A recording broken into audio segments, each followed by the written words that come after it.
Hi, everybody. This is Linda with Bedtime Bible Chat. I'm sorry I'm not going to be able to be on screen today. I've had a rough week this week. Haven't felt well at all. And today again. And since this is the last one for this week, I thought, well, I'll get it done. But I'm not up to getting ready to be on screen. So, we're going to take on a study that I don't think we've done before. It's Proverbs 11, verse 15. And I'm going to give you two translations, the King James and the Good News, because the King James is a little hard to understand. Verse 15.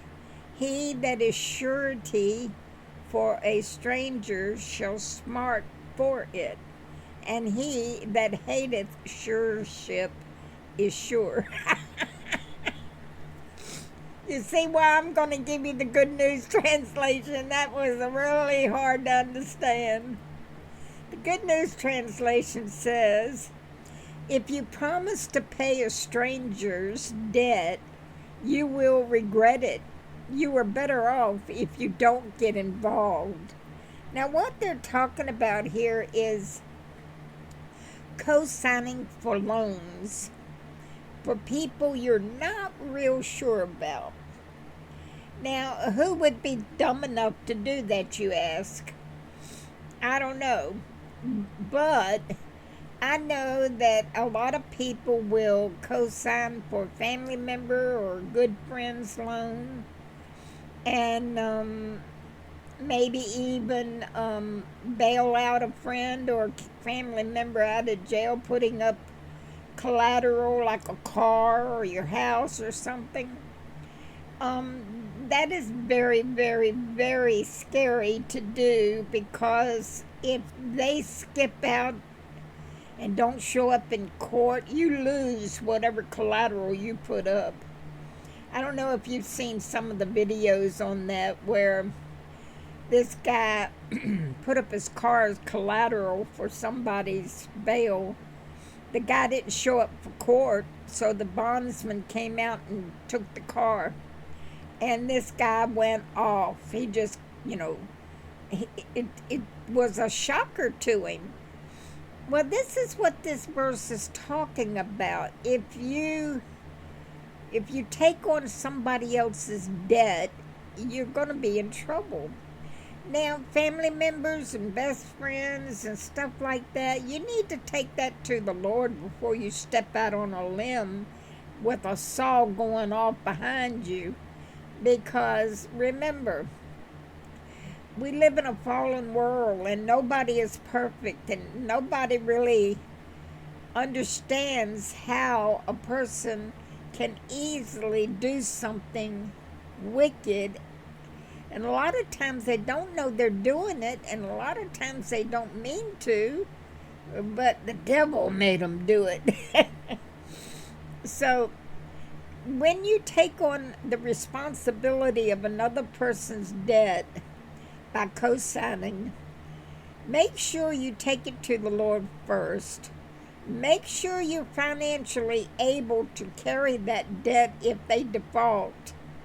A lot of older parents have done that, co-signed for a child. The child defaulted. The family can't afford to pay it, and they lose their home.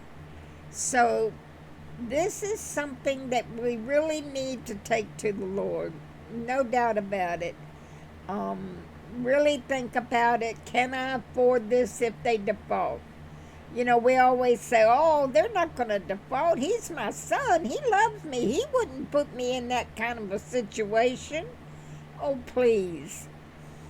Money is king. And if a kid is a grown-up, he's your child, and he needs you to co-sign for him, you got to ask yourself why. Is his credit so bad that he needs a co-signer? And if his credit is that bad, why? Was he irresponsible and didn't pay his bills? He put his fun before his bills? Or did he have a lot of really bad things happen to him, one right after another, and he couldn't pay his bills? You got to ask yourself these questions. Be honest with yourself. Take it to the Lord. He'll tell you what to do. But you got to be discerning about these kinds of things. You know, the Lord gave you your money. That's his money, but he gave it to you, and you're supposed to be good stewards of that money. And if you cannot afford this, co-signing, and you lose everything you had, the Lord is very disappointed, because he gave all of that to you. Not to lose, not to gamble away, because that's what you're doing. You're gambling that money away when you trust somebody else with it. So you've got to take this kind of thing to the Lord. I'm going to give you another proverb, Proverbs 22:26-27. Be not thou one of them that strike hands, or of them that are sureties for debts. If thou hast nothing to pay, why should he take away thy bed from under thee? In other words, if they can't afford to buy something, but they want you to back them, why should he have the right to take your bed, your home, your car, whatever, away from you? So be very, very mindful that you have to take these things to the Lord. You have to be a good steward of the money he has given you. Now, if you can afford to give him the money outright, whoever it is that wants you to co-sign for a loan, well, at least you're not going to lose your home because of it, or your car, or whatever. You'll lose the money, but if you can afford it and you're willing to do that, then that's different. But when you put your home up as collateral, or your car up as collateral, then this is wrong. The Lord gave that to you, and you are gambling with it. So please take these things to the Lord. That's what this lesson is all about. Commune with the Lord. Ask him what to do. You know, we talked yesterday about having, and a lot of days, about taking important decisions to the Lord before you make the decision to do something. And this is a perfect example of that.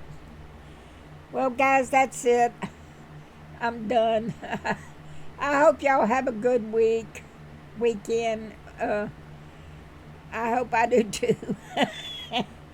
All right, y'all have a good one, and I hope to see you Monday on Bedtime Bible Chat, if the Lord's willing.